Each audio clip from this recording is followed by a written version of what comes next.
an agency. I started answering the phone for 2 models. And we were all friends. We all had one great time. And we were lucky. We loved our business.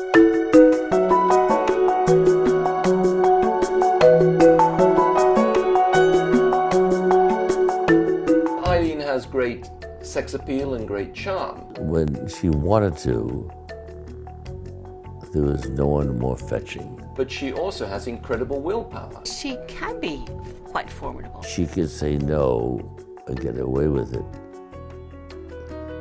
better than anyone could say yes. In that still male chauvinist era, she intimidated men. She was just pushing as far as she could. You couldn't make a film about Eileen Ford and the Ford Model Agency without getting the views of John Casablancas. She was a bitch from hell.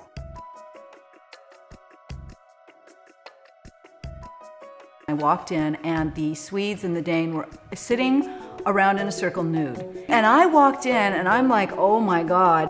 Those times of the model wars, it was probably the one battlefield where things were there in the open. It's a real shallow business that I think Eileen took to another level. She made modeling respectable. She didn't tolerate for a minute anybody who attempted to lay a hand on a model. If photographers tried to take advantage of her girls, she would cut them off at the legs. She wouldn't accept any excuses. There was no excuse. She empowered her girls. She said, you know, it's not enough to be pretty or attractive. Say, this is how you've got to be professionally. You've got to learn your craft. You don't think of a woman's liberationist coming out of a model agency, but that's what Eileen Ford was.